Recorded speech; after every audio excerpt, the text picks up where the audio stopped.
혹시 대리운전 이용해 보셨습니까? 하루에 40만 명이 이용할 정도로 일상화됐지만 대리운전은 여러모로 사각지대에 놓여 있습니다. 그 실태를 짚어보겠습니다.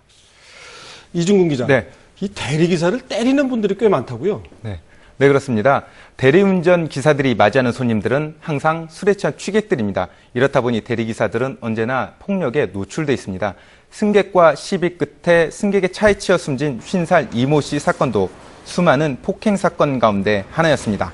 이 씨가 숨지기 며칠 전엔 여성 대리기사를 추행하고 출동한 경찰관을 폭행한 50대 남성이 입건됐고, 지난달 15일엔 대리운전비 5만 원을 못 주겠다며 흉기로 대리기사를 위협한 40대 남성이 경찰에 구속됐습니다.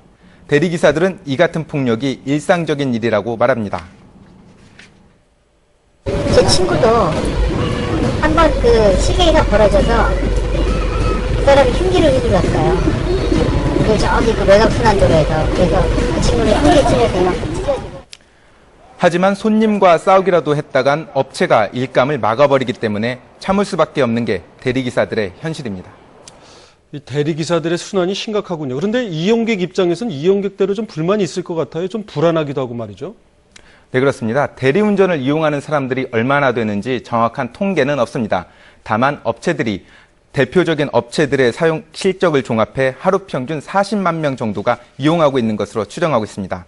KTX 이용객의 4배, 서울시내 택시 승객의 4분의 1 수준입니다. 우리 사회의 한 문화로 자리 잡았지만 대리운전을 규제, 관리하는 법령은 없습니다. 이 때문에 택시기사는 운전 경력 1년 이상, 강력범죄 전과자는 취업이 제한되지만 대리운전은 이 같은 기준이 없다 보니 초보 운전자나 전과자도 아무 제약 없이 대리운전을 할 수 있습니다.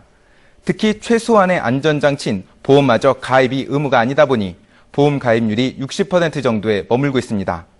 무보험 운전기사가 사고를 낼 경우는 물론이고 대리기사가 보험에 가입했다 하더라도 인명피해에 대해선 고객 차량의 책임보험이 우선 적용돼 이용자들의 불만이 끊이지 않고 있습니다. 치료비를 제 보험으로 이렇게 내야 된다고 그러시더라고요. 이거는 제 보험 수가가 올라가니까 거기에 대해서 책임을 질 수 없냐 그랬더니 그런 법은 없고. 하여튼 뭔가 대책이 필요해 보이는군요. 그런데 관련 법이 국회에서 잠을 자고 있다는 건 무슨 얘기예요? 네, 우선 이 법안의 주요 내용은 대리기사와 업체 자격기준, 보험 의무가입, 소비자 보호 등입니다. 하지만 이 법안은 상임위에 계류된 채 5년째 표류하고 있습니다. 이런 사이 업계 내부에서는 고객들의 신뢰를 회복하기 위해 자율 규제를 추진하고 있지만 워낙 업체들이 난립해 있는 데다 정부도 적극적으로 나서고 있지 않아 지지부진한 상황입니다. 관리 감독의 사각지대에서 대리기사와 이용자들의 피해가 계속되고 있는 만큼 대리운전을 법제도 안으로 끌어들이려는 노력이 시급합니다. 네, 이중근 기자 수고했습니다.